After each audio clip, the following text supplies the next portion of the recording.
get started, I guess. So I'll call this October 2nd meeting of the Light Board to order.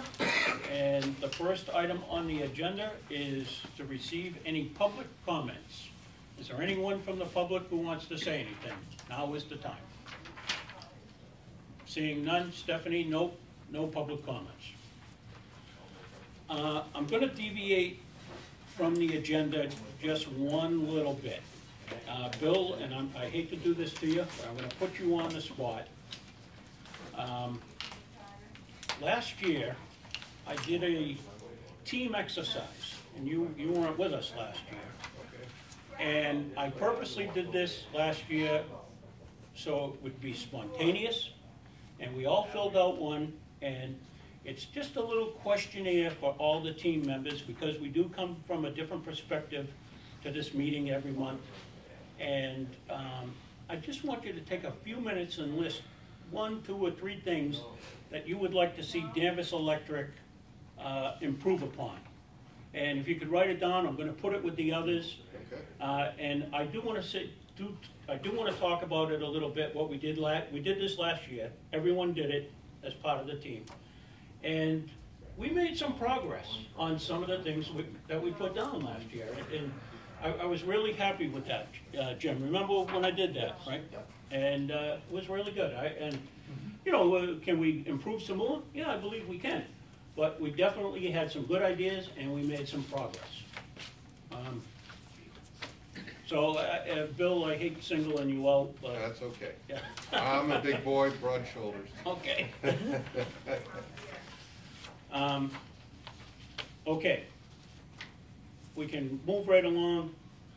I'd like to accept the minutes from our last meeting on September 11th. Is there a motion to do so? Yes, I move. Is there a second? I don't believe I can. I'll second it. Thank you. All those in favor? Aye. Okay. Peter, could you give us a financial report? Mr. Chairman, today we're examining the August 2018 financial statements. And if we start right at the top of page 1, our sales in dollars are down a little over 5%. And if we go down to the bottom of the page and I sum up the power costs, our power costs are down 4%. The 4% amount turns into a little over $625,000, and our sales is down 1.5. What account are we looking at, Peter? I'm sorry. I'm looking at page 1, Bill. Yeah. And the sales up the top part. Yep, I saw that. And then, you know, as I traditionally do, I add up the power costs. It's not added up on that for you. Down the bottom of the page there, we have purchase power. And so I've added that up, and the power costs are down through the year at this point, a little over $625,000. And our sales are down 1.5. The reason that they're down is the board may remember last year we reduced our purchase power fuel adjustment, and even though we've sold 2% more electricity through year to date, and our revenues on the top line are down more than the bottom line. I'm just trying to indicate that we've kept the rate low as opposed to ratcheting it up with, you know, or not ratcheting it down at the same level with the power costs have gone down. It is in fact a little bit lower, and therefore the rates are in fact being kept as low as we possibly can. That's the point I wanted to Without make. going in the minus. Yes, correct. If we go to page 2, you can see that we still have a profit at this point in time of $3.1 million. We can see that there's a big difference between this year and last year, and as everybody will probably recall, last year we had the large payment from Emwick for the flush of funds, which was $3.4 million, so that's an anticipated variance. If I take out our power costs, we're up at this point in time about 4.2% in our expenses over last year. There is one difference at the bottom here, if you look at the bottom of page 2, you can see account number 427, interest on bonds and notes.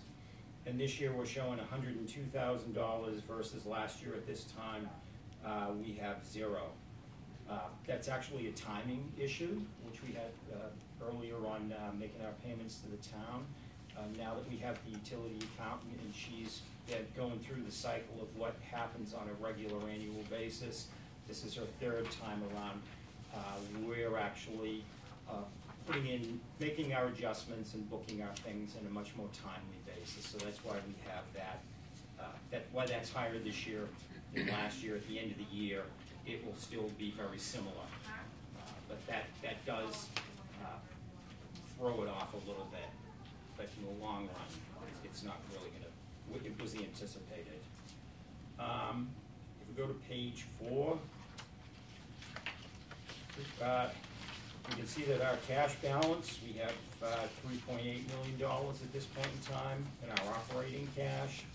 And we have our other special funds, which are, you know, still at the similar balance they were last year. So our cash position is good. I know for several years we had a negative operating cash balance, and that is not in fact the case anymore. And on our liability section, as I like to point out, we still have the OPEB and the pension liability and other long-term debt, which is approximately $16 million. The other thing that I get concerned about is our accounts receivable, which are down from last year. That's an ongoing, we're always chasing certain customers for the money, and that's an ongoing thing, but we are in a better position than we were last year at this time. So overall, we're profitable, we're liquid, and it's going as planned. Okay. Is there any new customers that owe us a lot of money? That I don't, I'm kind of aware of, but, Well, no, nothing that's, if we're constantly after certain people. I mean, same. Yeah, it tends to be the same. Then when we finally resolve an issue with a person moves and we resolve an issue, we always have newcomers to take their place, it seems. I mean, but on a, when the auditors come, we do a ratio analysis of what our bad debt is compared to other utilities, and we're not doing anything that's out of the ordinary here. There's always going to be somebody, Mr. Chairman, like I say, sometimes it gets up higher, then we fixate more on those particular individuals, and we bring it down. Any questions from the board? Has it been easier this year than last year? As far as collecting, Yeah. it's always a challenge. Okay. There's always somebody new to, is one group, for whatever reason, becomes better able to handle the bills. There's another group that ends up in some set of circumstances that makes it more difficult for them to handle the bills. Okay, thank you. Bill, anything? No. Thank you, Okay. Peter. With that, I'll take a motion to accept. I'll motion. I'll second. All those in favor? Aye. Okay. Chuck, do you have a power purchase and fuel adjustment report this month? I do not have one for October. You received September 1 The last meeting. as a double in the last Right. packet. Okay. So with that, I'll make a motion to take no action on the power purchase and fuel adjustment item on the agenda. Do I have a second? Second. All those in favor? Aye. Okay. Okay, now we're going to move right along to number 5 on the agenda, the electric efficiency audit. And Dave, I'll hand it over to you to introduce the representatives from Baker Tilly. And welcome to Danvers. Thank you, Mr. Chairman. So the Baker Tilly team arrived yesterday.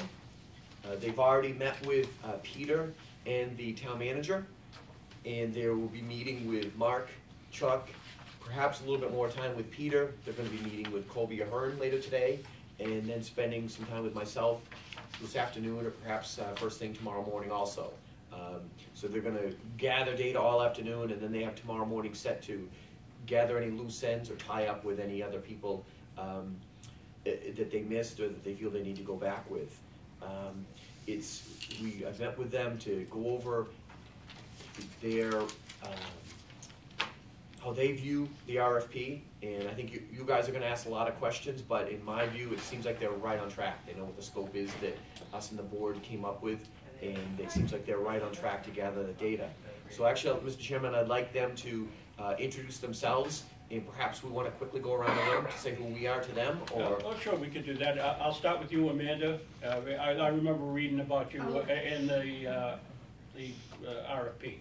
And so I'll start with you, and maybe you can introduce your crew, and then I'll introduce our crew here. Okay, yes, I'm Amanda Lisinski. I'm a manager at Baker Tilly. I've been there for about 12 years now.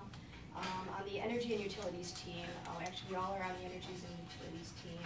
I'm the overall project manager for this, but this project is kind of broken into 3 different areas. So we have 3 different people to kind of lead up the other areas. Here, I'll let you introduce yourself.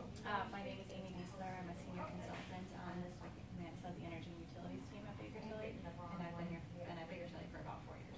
And what are you going to be doing? The financial policies. Okay. Yeah, I'm Brian Kim, also a manager on our team. I've been with Baker Tilly for about 5 years. My background is actually in engineering, and I had spent some time prior to joining Baker Tilly working with other utilities, including some of the investor-owned Massachusetts, National Grid, and Star. But yeah, my focus project is really to focus on the rates piece, really kind of evaluate what kind of rates exist, what Danvers is considering for kind of future considerations with respect to rates. Hi, my name is Stacy Gill. I'm a manager with Baker Tilly. I've been with the firm for 7 years now. A few years prior to that, I spent doing similar risk advisory work. And my role in this project is really kind of just assessing the technology. So from an IT perspective, how the current financial system meets the needs and sort of what the needs are going forward. Okay, excellent. Now I'll introduce our team here. Our director, David Lane. Our financial director, Peter Kapusik. Our engineering director, Mark Piccarini. Our procurement and power resources director, Chuck Underhill. Stephanie is our recording secretary, and the board is Jim Evans, and Bill Hayes, and myself, Stan Spencer. Oh, that's Chuck's intern. Joe, I know. Oh. Can we introduce him? Sure, absolutely. Chuck, I have a co-op from... Co-op. I have a co-op from Northeastern University here for 6 months. He is a graduate student in data collection and management, information systems, and he's discovering how electric utilities are put together. And his name is? Pratik?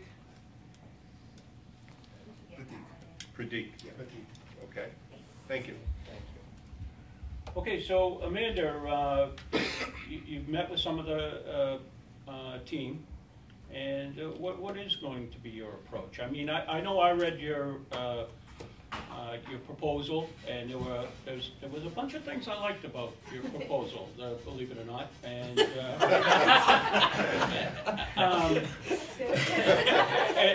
May have contributed to you being well, no, I was part of the team, and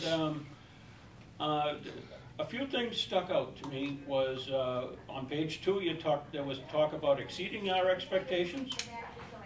Page 3, there was a project narrative that I liked, and on page 18, there was a methodology approach that I liked. I did see one mistake in the proposal. That was we have 13,000 customers, not 13,000 citizens. But other than that, I liked an awful lot of what I read and your approach to what you're going to be doing. So maybe you could talk about it, and if there's anything you want to know from us, please feel free. We're So yeah, we did very kind approachable. of, okay, we did have a kickoff call to begin with and kind of go over the approach on the call before we came out here. But our plan is to come out here, interview the key stakeholders involved, find out what their concerns and issues are around the different areas, including the financial policies, the rates, and the software system that's being used. So right now, this week is just basically information gathering. That's why we met with a couple people yesterday. We're meeting with 3 more today and maybe 1 tomorrow. And we're hoping that you guys will give us your insights on what your concerns are and where you would see this utility going in the future. And then we plan on looking at best practices, and we'll be doing like a gap analysis, showing this is what your current policy is right now, this is what best practices is, this is what you could do to improve. And then also looking at the rates, showing what best practices is in those different areas, like looking at metering, the different specialized rates that you guys are doing, or that you already started or are thinking of going into. And then also best practices for software. Stacy's going to look into what you currently have, what your difficulties are around the software system now, and how you can improve those processes.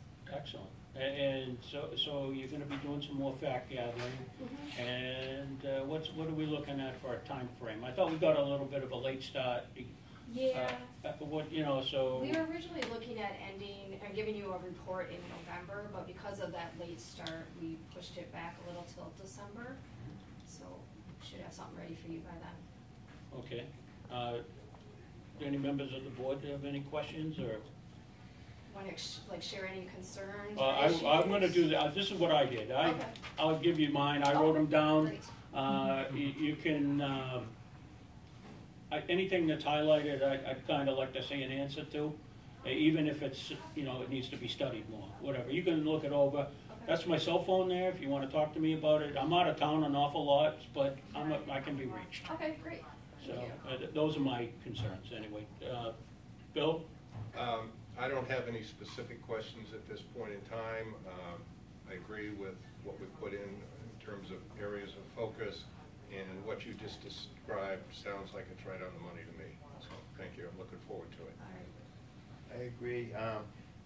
Question on net metering rates is important to me to see where that's going.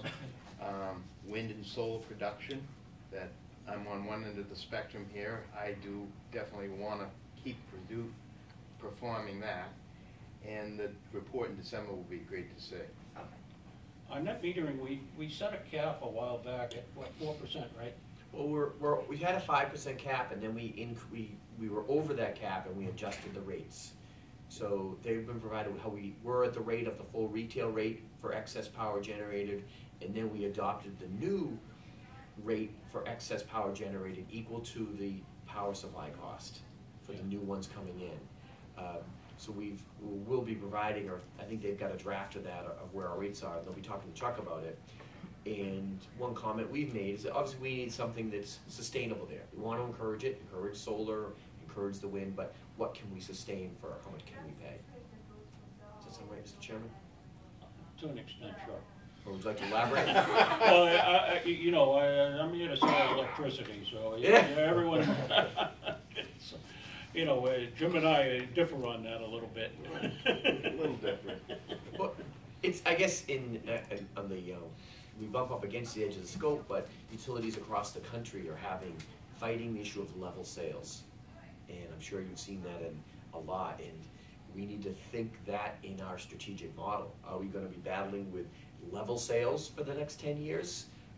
And how do we address that? Or are there ways that we can increase sales, such as when we get into more and more electric vehicles, more other things like that, more, obviously we know economic development, bring industry to town, and we can sell more power. But we need to plan both ways for flat growth and what can we do to increase growth. Is that kind of what you think, Mr. Chairman? Clearly, my time on the board, I've seen sales flat and decline, and due to conservation efforts, solar, alternative energies, and that type of thing. Luckily our costs have been down, so we've been able to weather that storm. It hasn't been a problem there, but what is the future, like Dave is saying? I'm not clear on that. Are we going to see more development in town? I'm not so sure. So, electric car sales, I see that happening. So we'll see what happens. Mr. Chairman, perhaps yourself or one of the other board members want to, I guess the team's obviously going to want to hear, why are we doing this? What's our thoughts? Well, our thoughts of why we've actually we've had this in the works for a while. Mm-hmm.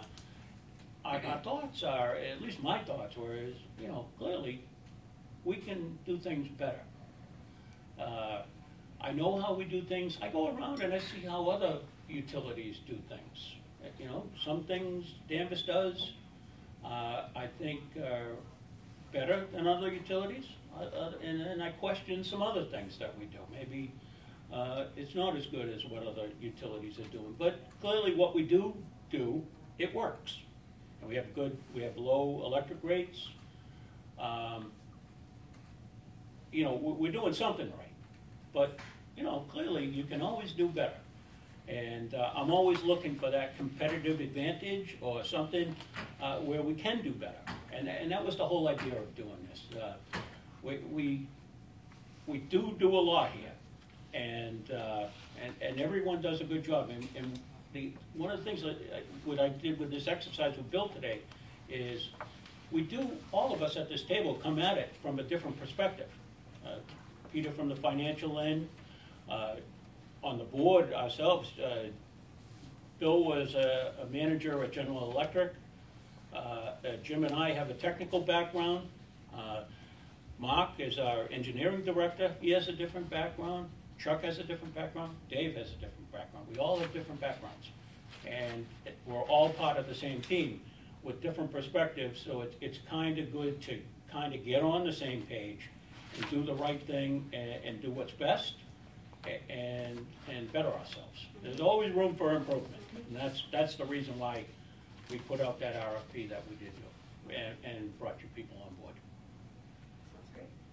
One thing oh, go ahead, Bill, it's great. Could I just add to that? I was really glad.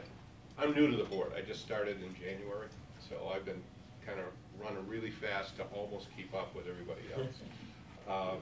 But as Stan mentioned, I do bring a different background. I have a business background in a large company, and I actually, since I retired, I volunteer with SCORE, for retired executives, mentoring small business people. So, and I've served on the board of a nonprofit for a long time.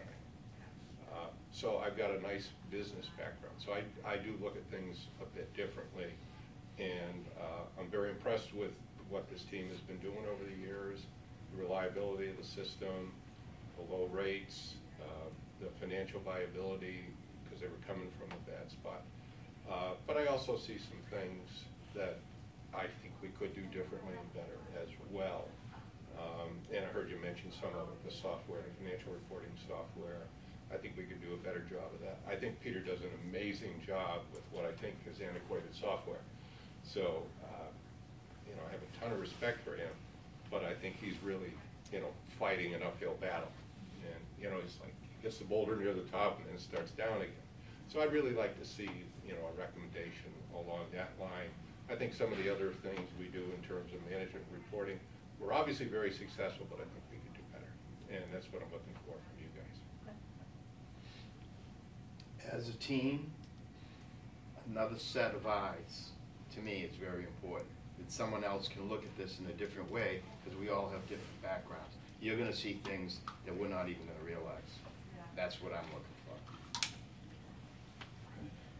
So I'll be really looking forward to your report.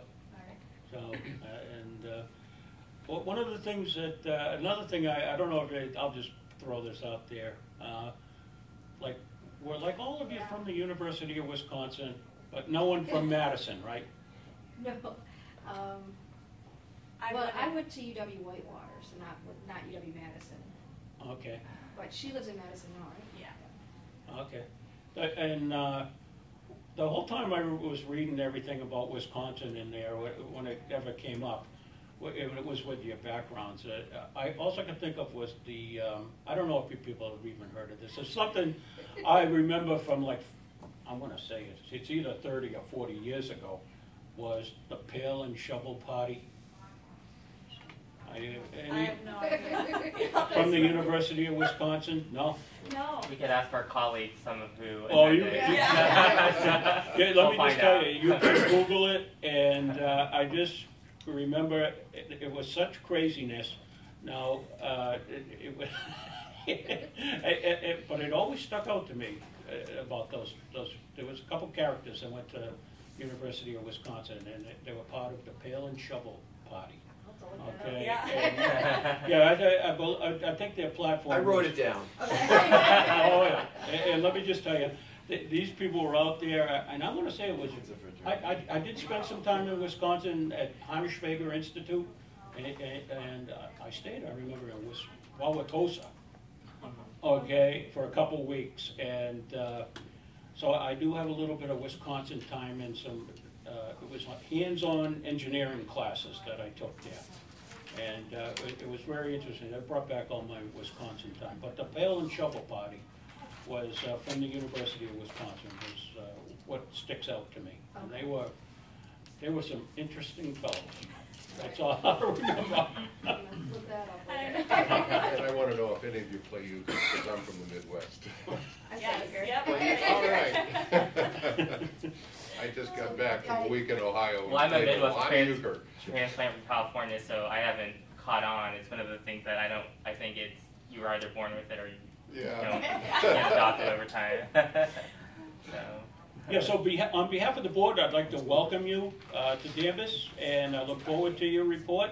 And I'd like, if you need to call me, whatever, I have my concerns there. And if these guys can think of anything, maybe you could give us like your card, or so we could email you, or something like that too. Well, you know, if the board has questions, it'd be probably best you funnel right through me, right to Amanda. Okay, that'll So the work. board can send them, right to me, and I'll funnel those right to That's Amanda. perfect. Okay. And then I can make sure they respond in time and manner right back. Do you want us to give them contact info in case they want to call us directly or not? You know what, they'll ask for that. Okay. I think our info is on our town website. It's on the website, right. And our emails and that type of thing. Okay. Well, thank you very much. Yeah, we look forward to helping you guys and give you some good recommendations and report to me. Okay, great, excellent. Any final thoughts with Good. Baker Tilly? Okay, it's been a while coming, but welcome. Thank you. Thank you. Okay, with that, Mark, I'm going to ask for an engineering report. Yeah, so the Hobart Street is complete, so we've moved on to Center Street project, and ultimately outside of that, that's really the only update that I have at this moment. Okay, It's enough. and that's Yeah. going pretty good? Absolutely. We got multiple pole sets, so we're moving along very nicely. Okay, The only other thing, Mark, animal guards? Yep. Have we proceeded on animal guards this year? We have, yep, we have the contractor proceeding on that. what happened, Moving along nice. what happened down by the Polish Cliff the other day? That was the Chiva Street recloser. We actually had animal contact, unfortunately. And then it caught on fire? Caught on fire, the pole, so we had to drop 2355 circuit to isolate. Is that the big transformer? And that had, that's what the step down animal is, correct. protection? It actually did. It had an old style animal guard, so we're still trying to figure out how it made contact. Unfortunately, it did though. So it caught on fire, then opened up? It did not. I opened it via SCADA. Oh, It did not open up, so thankfully I was in the office. I was able to open it so they could put the fire out, and then I opened up the breaker so they could make the repair. We actually cut it clear. oh, you had to Yeah. isolate it, okay. We isolated it. We removed it. So It was the actually one of fire those did it well, reclosers that we were did it- ultimately going to remove anyways, so Oh. I hate to say it was, at least it was in that respect. Mhm. We'll have to buy a new one, right? We don't have to, because we were planning on removing that one anyways.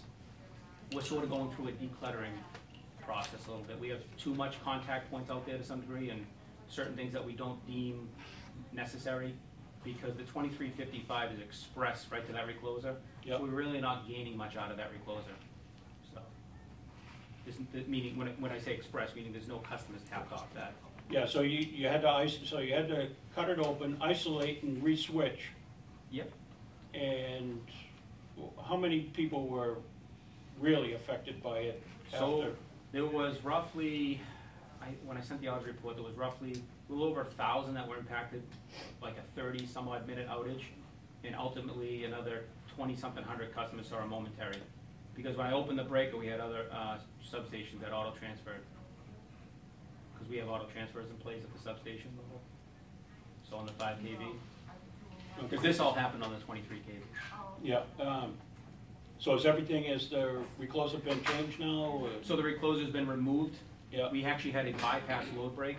So once we dropped the taps and I removed the recloser, I was able to restore the customers by closing the load break that's on the pole that wasn't impacted. And then I was able to close the breaker to re-energize all the customers. That's So- why I was able to get everybody back on within about 30 minutes. with the So pole fire. where does it stand right now? Does it need more work? No, actually. No, all set. No, yep, we removed the recloser because ultimately we were gonna remove that anyways in our grand scheme of things. We didn't want the Oh, squirrel so to you're take it gonna out remove like it, that. not replace it? Exactly, I I mean, gotcha. unfortunately, we didn't want the squirrel to take it out like that and have a customer impact, but ultimately we were gonna remove that anyways. Okay. So there's no other necessary work at this point. No damage to the transformer? No, not the cheap No, no, sheet. no. That's another pole, so away. So no damage to that, so, it was an unfortunate incident. Again, it was squirrel contact. I mean, they're the biggest culprits of anything. Yeah, probably wind up having a few more of them too, You know? this time of year. Yeah, this is a tough time for us, unfortunately. It's great from a weather perspective, where we don't have to deal with multiple issues because of the high and low temps being from a loading standpoint, but this is the time when the animals, especially the squirrels, can try to impact us. But again, we do have the contractor doing multiple animal guards, that initiative that we do. They've been off site now for a couple weeks. We gotta get them back here again. So we're trying to get them back, and once we get them back, then we can start continuing with that process. Okay. 'Cause that's the biggest thing. We gotta keep pushing. Unfortunately, there was so much construction done throughout the year that didn't have the animal guards on them. Yeah. So we just have so much work ahead of us to try to catch up. And then at some point too, there was some animal guards that were put up that ultimately weren't really the correct style, I should state. So ultimately, what they were doing was they were taking care of the situation where the squirrel could not come in contact, but then we've had issues when little birds have flown in and made little nests in the animal guard. So again, it was just, now we're removing some of those old ones that were put in back in the day that weren't really an exact fit, and now that's why we're having some of these issues. But we're again, moving along and making all the right decisions to get everything where we need to be in the future. Okay. Thanks, Mark. Anybody have questions for Mark? What was our high load for the season? We were mid-70s. Chuck, what was it? Do you remember the exact number? 71.6, 71.7. Somewhere around there. It was For our peak. for our peak. Well, we're talking two things. There's our contribution to the ISO peak, which is around 71.6, 71.7. Right. And then there is our system peak absent It's a that, little bit when we more than weren't that. running the generators. Right. And that was 74, 75. Yeah, it was mid-70s. Okay. Generators work out good again. They did. Ultimately, we were able to capture the peak. So Good. both running. We reported last month preliminary estimate of about 350,000 net benefit. Wow. Between the benefit received and the cost of the program. And I'm finishing up the report on that. I made the presentation and then went on vacation, so. Well, I think by next month, Chuck will probably have a pretty good report on that Yes. demand response. Yeah, we'll have like the annual report like we did last year. Okay, thank you. Okay, moving right along. Dave, how about giving us an update on what's going on? Sure, thanks, Mr. Chairman. On the personnel updates, I guess the first one, in case you folks aren't aware, the town manager has hired a new finance director. His name is Rodney Conley. He's gonna start with the town on October 10th. He comes to us from the city of Lowell, and appears to be, was the top candidate of the search they did. They had a search committee, and then the manager interviewed a lot of people. So I've heard very good things from Steve Bartha about Mr. Conley, and he's gonna be here in October in time to get to work on the budget with us. So Peter and I look forward to working with Rodney, and once he gets his feet on the ground, we'll probably have him come into a board meeting to meet the board, I would imagine. So we'll plan on doing that. We did have one employee, I couldn't recall this morning if it mentioned that Alex Hardy has left employment from Danvers Electric. Alex was a lineman, and then he was in the process of moving over to tech services. He had to be out on a Family Medical Leave Act for a while, and then he subsequently resigned his position. So we are actively recruiting for a new person, we have the vacancy in tech services that we need to fill over there. Mark is backfilling that with some temporary, and is one retired person helping out a little bit. And then we are active in the recruitment of the energy efficiency coordinator. Now Chuck's back from vacation, and he'll be able to, hopefully he's got a whole stack of resumes to look at, and that's at the top of the list. Can I ask? Sure. Anybody in-house for tech services? I don't know yet. Mark had envisioned there could be people from in-house. Anyone in-house that you can use to fill the tech service position? Well, we're waiting that, so it's been Yeah. posted, it'll be up for 2 weeks actually tomorrow, I believe it comes down within the 2-week posting, and then that's when I'll get some insight from Human Resources, whether anybody internally Is qualified? Exactly. Okay. Or interested. Or interested, right. I haven't heard anything sort of word of mouth at this point, as far as internally from our division, if anybody. I always like to see us use our people. Oh, sure. Yeah. Yep. Except that leaves us a gap somewhere else. But yeah, we definitely try to move them up through. Yeah, absolutely. But like you say, if somebody's interested in advancing their career and looking to do something more, and we think they could be a good fit, we'll take a look at it. So that's October 10th, Rodney's House. Then October 11th, on Thursday 11th, the town is going to be having its Town of Danvers open house. So it's on Thursday, October 11th, from 4 to 7. Danvers Electric down here at 2 Borough Street will be participating in that.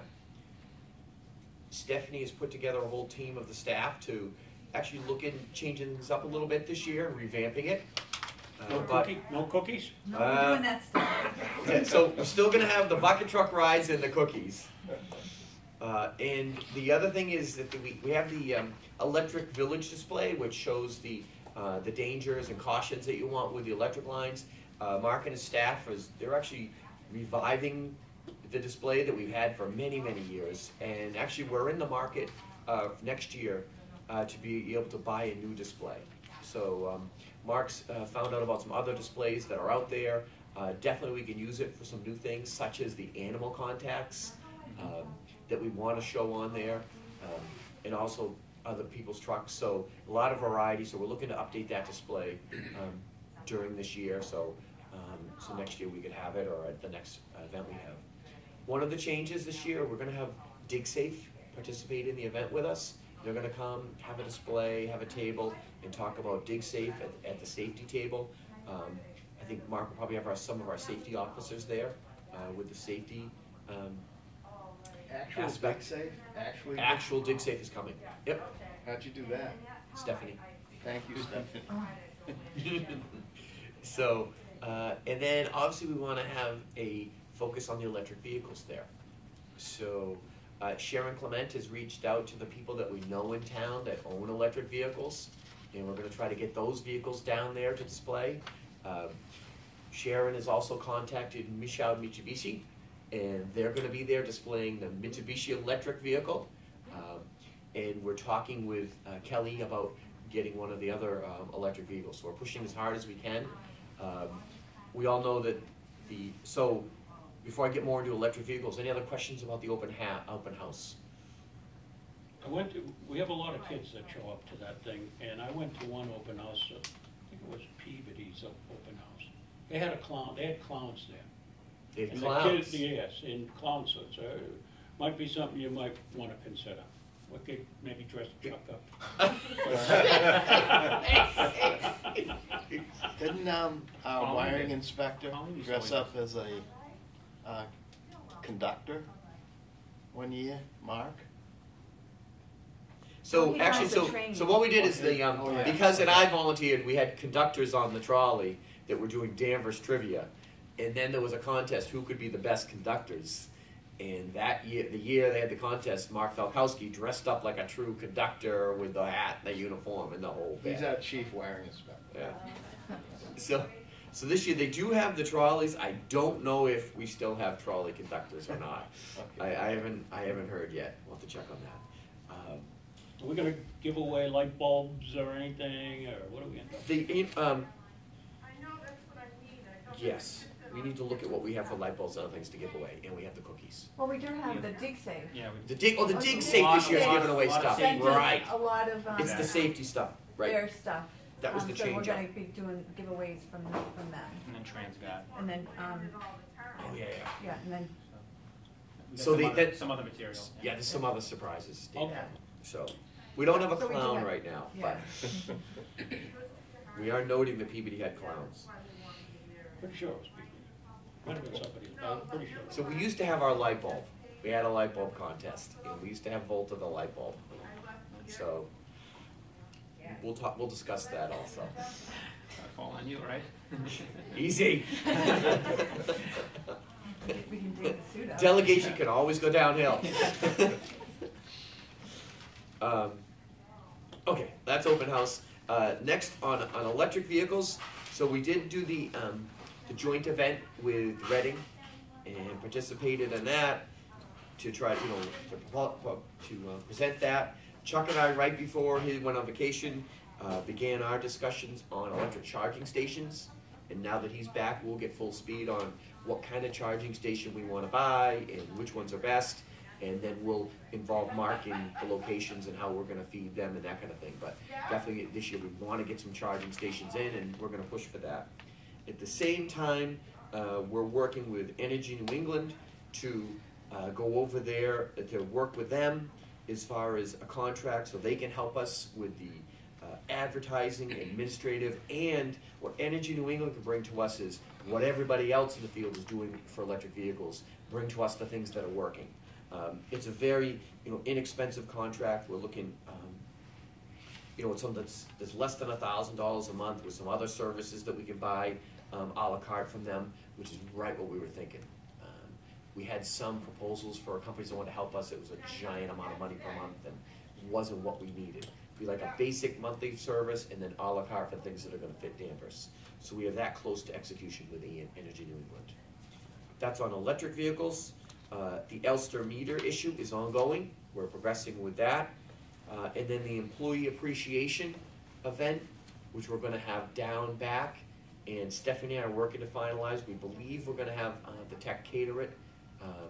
And the date of that, Stephanie? October 12th. October 12th. So it's October 12th. And hopefully some of the board members or all the board members can come. And it's going to start at what time, Steph? Probably noon. Yes, that's what I thought, That's right. on Friday. Yeah, so October 12th at noon is, but we'll get a follow-up message to the board on that. So Okay. definitely, I've mentioned it already to Steve Bartha, would like to get him down there and the board, and That'll be down back, yep.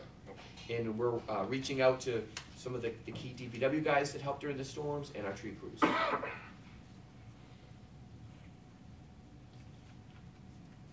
what are we gonna be doing? Giving out awards? Are we gonna So be that giving one- out so we're-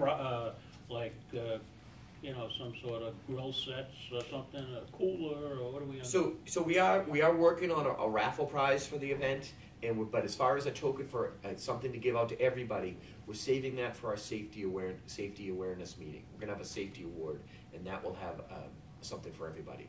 So Mark and I changed that up because we're gonna have people there that are not just Danvers Electric.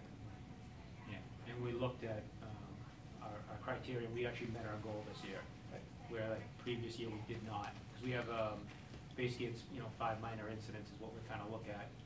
So we noted that, and we've actually made that goal this year, so. So we're gonna have, so separate from that, we're gonna have a safety award meeting that we'll be discussing with you folks. Okay. And that's all I had. Board member questions for the director? Bill? Just the things that I had mentioned to you, Dave, when we met. Sure. Changes that I think might be helpful would be, start a strategic planning process. Yep. Take a look at how feasible it is to compare our financials to budget as opposed to last year. And then to start looking at the projects, capital projects on a regular basis at the board level. Oh, shoot, right, and Mr. Chairman, can I go back? Yeah. So, I'm sorry, which, I did the Summer and Maple Street in, traffic project. We had the full, review passed out last meeting. Yes. Stephen King, our town engineer, did give me a report. The, right now, as far as we're 47% through the time of the project, we've spent 30% of the cost, so the money hasn't quite caught up to the time. The road widening has been done. It's in binder right now, so that means the underground utilities have already been done, the water services that had to be extended, the conduits for the lines. So work is beginning on the foundations for the signal equipment right now, and beginning on the curbing and the sidewalk. So we're still working towards having the pavement on both the sidewalk and the road this fall. And the good news is that the shop drawings for the long lead overhead mast arms has been received and is being reviewed by the engineers right now. Okay, good. So that finally came in. So once again, we'll try to get the roads done this fall, and then we'll have the mast arms put up probably in February, end of February. And it still looks like the road would be done by the end of October. Everything's on schedule right now for the Great. road to be paved. Yeah, as you know, that was my real concern, if we get Absolutely. that done before the winter.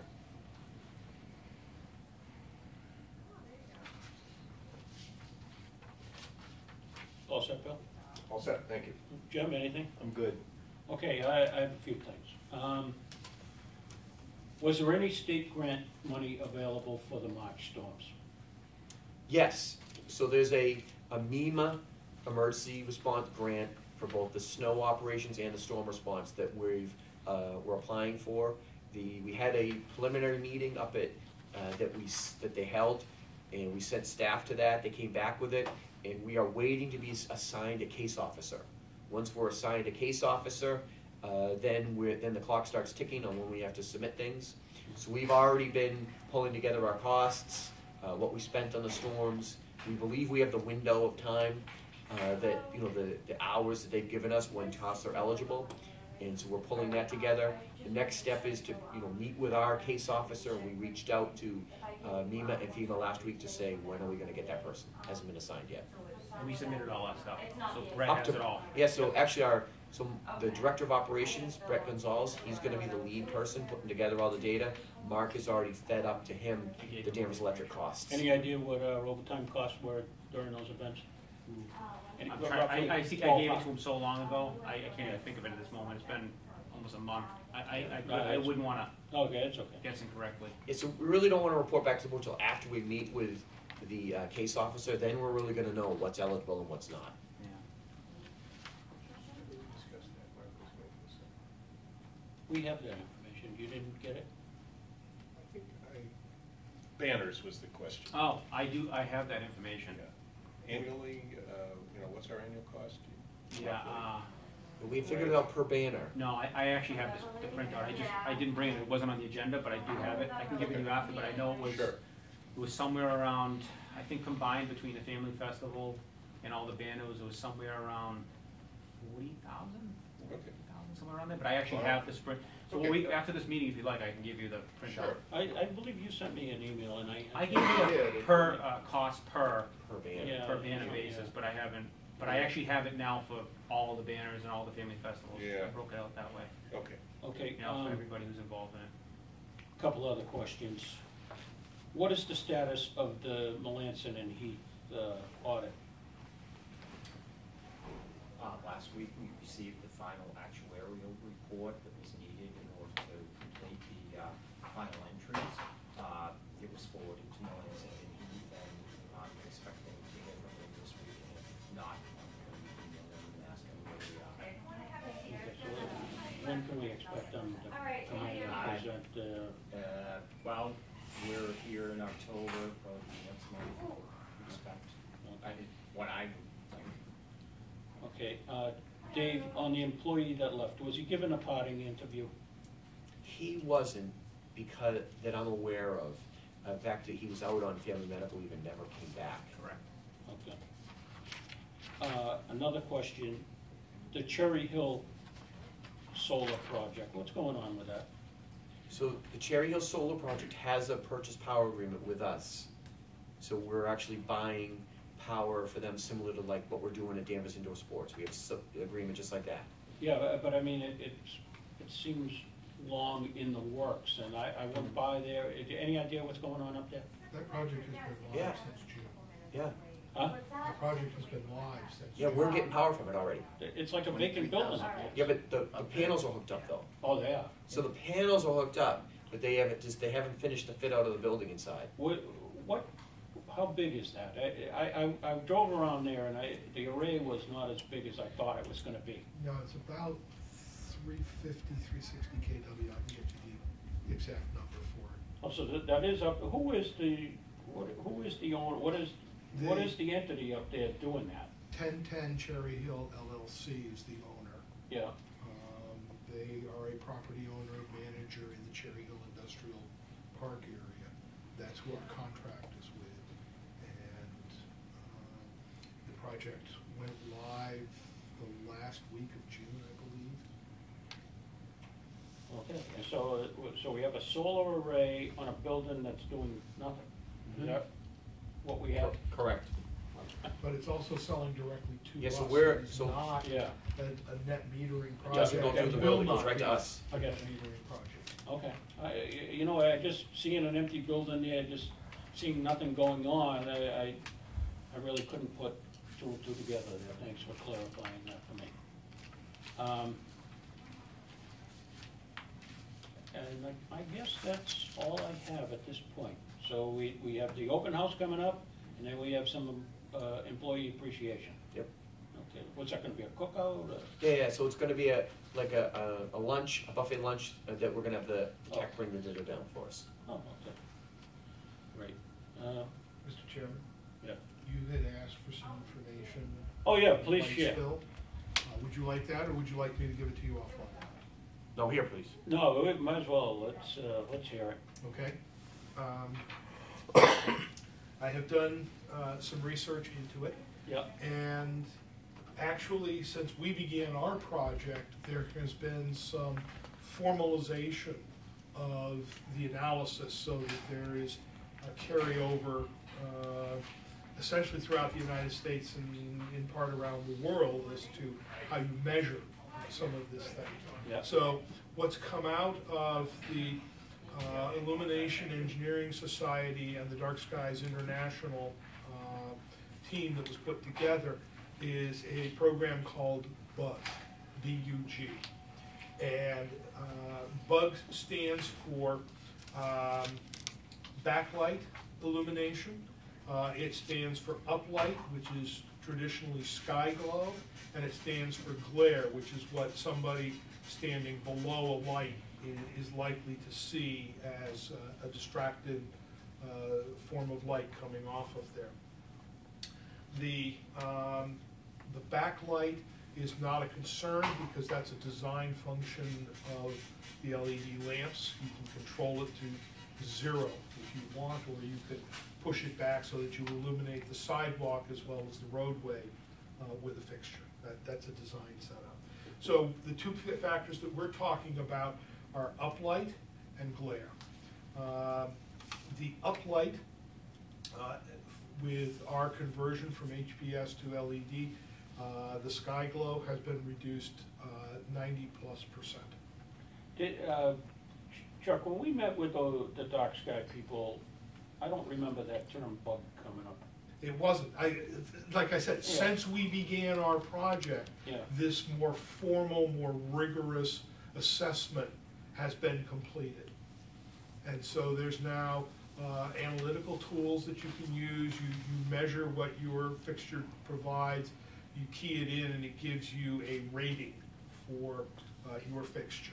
Now, I do remember there was some discussion at that time about animals, and when we met with them about like their breeding habits and the dark sky thing. There's been an awful lot of additional work that's been done on circadian rhythms, breast cancer from night illumination, melatonin production, et cetera, et cetera, et cetera. And that still gets to the blue wavelength issue, Yeah. which is still hotly contested out there.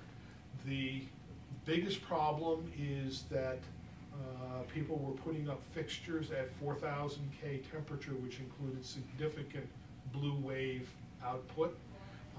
The recommendation now is around 2,700 to 3,000.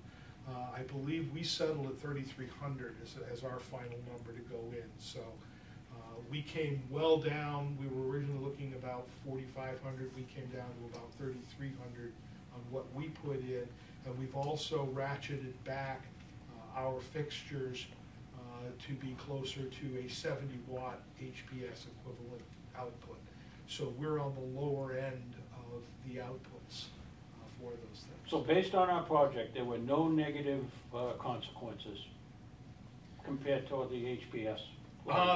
The one negative consequence is that we increased the blue wavelength emission. We actually added it. The HPS does not have blue wavelength, the LED does. Okay. So that's the one negative consequence, and it's still being argued and debated as to what.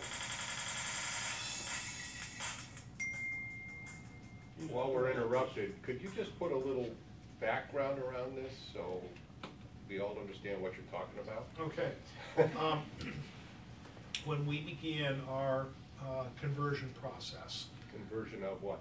our streetlights, Thank you. from high pressure sodium to LED, and we're talking the regular roadway fixtures. Okay. Okay, we had out there what are called Cobra head fixtures, where you can see the lens. It drops down below the fixture, and it produces a little ball of sort of orange light. Okay. Okay, that is a high pressure fixture. That is what was throughout Danvers.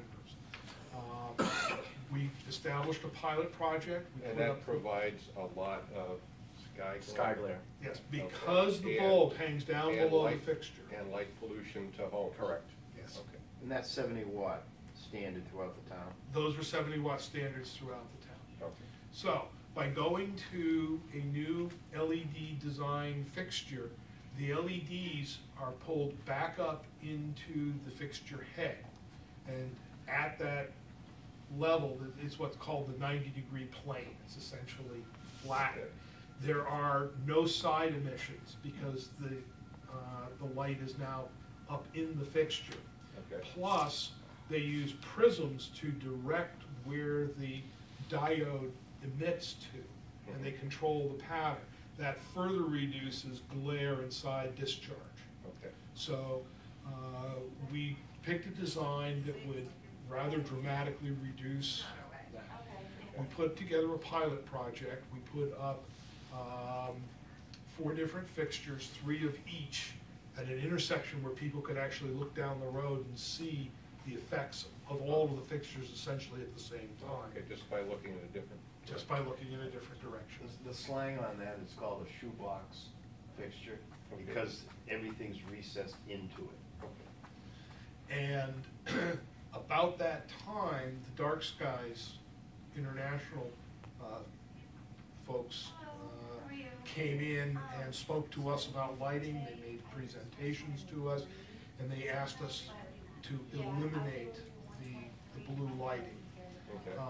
The research that we had at the time said that by adding blue lighting, you were activating the 3rd set of cones in the eye and getting more information in. That's why it's a white light instead of a orangey light. Yes. Okay, So it picks up- safer ultimately for drivers. That's been a big part of the debate. Okay. Yeah. Okay, so we worked with the Dark Skies folks. We moved our selections. We picked the fixture we wanted, and then we set the color temperature of the LEDs that we ordered to be much lower, Okay. as sort of trying to meet everybody's needs in the project. Yeah. And Okay. we went ahead and installed all of those. No, I don't, Okay. I'm good. So you mentioned 90% reduction, 90+% reduction in Yeah. the uplight. That's the So sky it's glow. gonna be Monday, Sky so glow, yeah. it's Friday. Do you have a percentage reduction on the plan? The glare reduction is about 80%. 80%. Wow. Yeah, it Very good. dropped because of. Believe me, I didn't even, when this all went Yes. down, I didn't even know there were dark sky people. Okay, I had no idea. And Chuck, you did a great job on that back then too, meeting with those people. You really put it all together there. at least for me anyway. So, but since we started the project, okay, somebody realized there needed to be a standard Sure. and a comparable measurement from fixture to fixture that would say, this is how relatively effective this different lighting is. Yeah. And there are a host of other issues that crop up, and dark skies folks are still not completely happy with what's going on. But at least this standard makes a factual engineering analysis on what the fixtures are doing. What wattage you set them at, what color temperature you use is still out there. But they have defined what sky glow or up light is, and they have defined what glare is from the distribution angle out of the fixture. Yeah.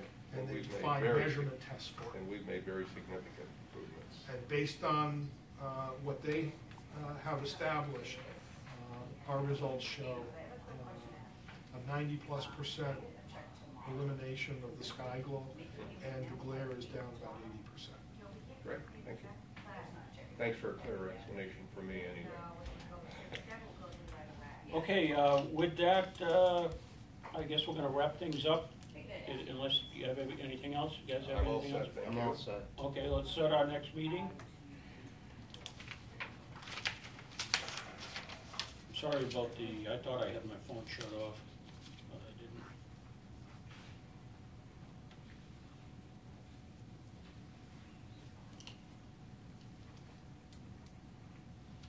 So we've got November 20th or the 27th, Mr. Chairman? I'm liking after Thanksgiving. 27? 27th? How's that look? You don't want to do a November meeting? That is- November Well, 27th. I mean, normally we do it more earlier. Yeah. Well, I'm just asking, I don't have a preference. well, it is hunting season, so Oh. it'll be over after Thanksgiving. So by the 27th, we'd have a better chance of having the audit done, right, Peter? So if we waited Okay. a little bit, Bill, we might have, Okay, Um, no, I'm just asking. and we'll be further along in the budget process, so. Okay. How's the Tuesday after Thanksgiving sound to you, Jim? It's fine. Okay, let's book it then. All right. With that, I'll take a motion to adjourn. I'll motion. I'll second. All in favor? Aye. Okay. See everyone the 27th. And